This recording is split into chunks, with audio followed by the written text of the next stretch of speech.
Bharatiya Janata party और उसके नेताओं ने उत्तर प्रदेश को बर्बाद करने का बीड़ा उठा लिया है। यूपी को बर्बाद करना उनका संकल्प हो गया है, उनका लक्ष्य हो गया है। कभी मुजफ्फरनगर के दंगे, कभी अलीगढ़ के दंगे, कभी बहराइच के दंगे और अभी संभल के दंगे।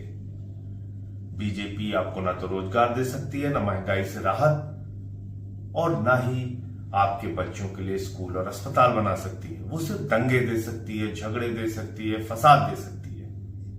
यही काम पूरे देश में कर रहे हैं और यूपी को खास तौर से दंगे फसाद का अड्डा बना दिया है भारतीय जनता पार्टी के लोगों ने। संभल में जो कुछ हुआ ये गहरी साजिश का हिस्सा है। और ऐसा मैं क्यों कह रहा हूं, ध्यान से बातों को सुनिएगा। अचानक 19 तारीख को दिल्ली से 2 वकील जाते हैं संभल में, जिला की अदालत में वहां पर याचिका दाखिल करते हैं। उस याचिका में मिनिस्ट्री ऑफ होम अफेयर्स को पार्टी बनाया जाता है, कल्चरल मिनिस्ट्री को पार्टी बनाया जाता है, एएसआई के 2 अलग अलग विभागों को, अधिकारियों को पार्टी बनाया जाता है, डीएम को पार्टी बनाया जाता है, मस्जिद की कमेटी को पार्टी बनाया जाता है। ध्यान से सुनिएगा, इतने लोगों को पार्टी बनाया जाता है। आप जानते हैं न्याय की एक प्रक्रिया होती है। कोई याचिका दाखिल होती है, किसी के खिलाफ होती है, कोई पार्टी होता है तो उनको एक सामान्य सा नोटिस जाता है कि इस मसले पर आपका क्या कहना है, आपके क्या विचार हैं। बगैर दूसरे पक्ष को सुने हुए, बगैर किसी के वकील को सुने हुए 4 बजे ऑर्डर कर दिया जाता है कि सर्वे किया जाए, उस जामा मस्जिद का सर्वे किया जाए। 4 बजे ऑर्डर होता है। ध्यान से सुनिएगा, 10 से लेके 5 तक कानून के मुताबिक कोई सर्वे हो सकता है, उसके ना पहले ना उसके बाद। डीएम साहब होम मिनिस्ट्री के लिए, कल्चरल मिनिस्ट्री के लिए, एएसआई के लिए एक वकील भी नियुक्त कर देते हैं, जामा मस्जिद की कमेटी को नोटिस भी दे देते हैं। 19 तारीख को 6:30 बजे पहुंच के सर्वे किया जाता है। 2 ढाई घंटे 3 घंटे तक सर्वे होता है। डीएम साहब और प्रशासन के अधिकारी बाहर आते हैं, कहते हैं हमारा काम पूरा हो गया, काम कंप्लीट हो गया। उसके बाद वहां से वो लोग चले जाते हैं। ना कोई दंगा होता है, ना कोई फसाद होता है, ना कोई झगड़ा होता है। भाजपाई बौखला जाते हैं। मोदी जी को लगता है, अमित शाह को लगता है, योगी जी को लगता है, बीजेपी वालों को लगता है अरे हम तो अपने मकसद में कामयाब ही नहीं हुए, दंगा तो हुआ नहीं, फसाद तो हुआ नहीं, यूपी तो बर्बाद हुआ नहीं, कुछ आगजनी तो हुई नहीं, बहराइच में हमने कोशिश की वो फेल हो गए, संभल में भी फेल हो गए।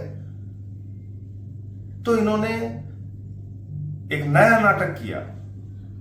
19 को सर्वे कहा पूरा हो गया, 24 तारीख को सुबह फिर से 6:30 बजे, 10 से 5 नहीं, 6:30 बजे सुबह नारे लगाते हुए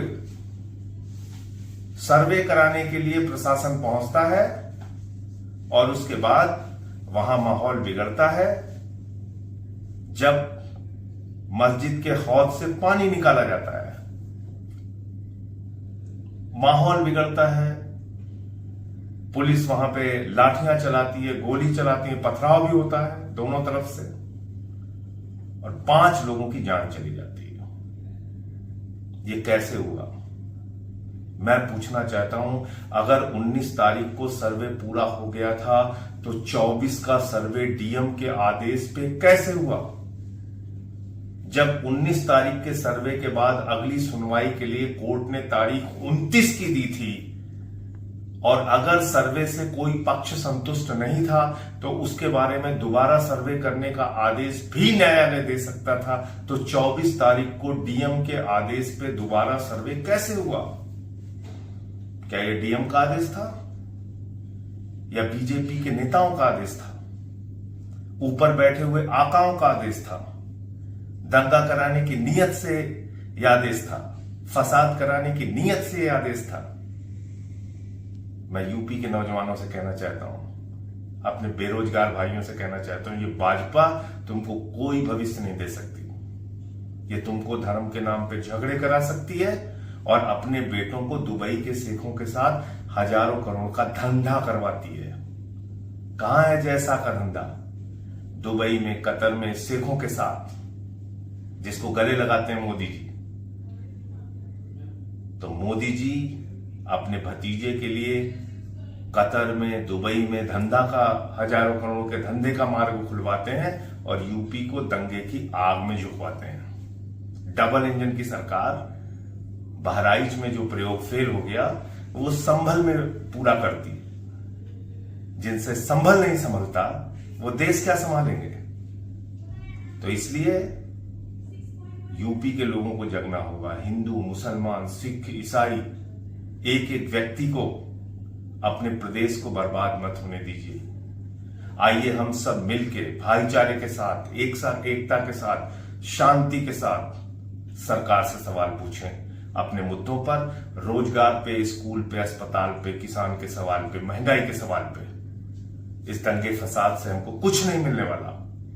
और मैं फिर दोहरा रहा हूं, ये भारतीय जनता पार्टी के आकाओं और बीजेपी के नेताओं की गहरी साजिश का हिस्सा है संभल का दंगा। ये पूरा प्रकरण है। अब आपको समझ में आ गया होगा कि किस तरीके से ये दोबारा सर्वे करा के दंगा कराया गया, फसाद कराया गया, गुंडागर्दी कराई गई और 5 लोगों को गोलियों से भून दिया गया। इस पूरे मामले में हाई कोर्ट की निगरानी में मामले की जांच होनी चाहिए और जो भी लोग इसके लिए दोषी हैं, चाहे वो जनता का व्यक्ति हो या पुलिस प्रशासन का व्यक्ति हो या बीजेपी के आका हो, उनका चेहरा देश के सामने आना चाहिए और उनके खिलाफ सख्त से सख्त कार्रवाई होनी चाहिए। जय हिंद। खबर को अभी लाइक करें, शेयर करें, अभी चैनल को सब्सक्राइब करें।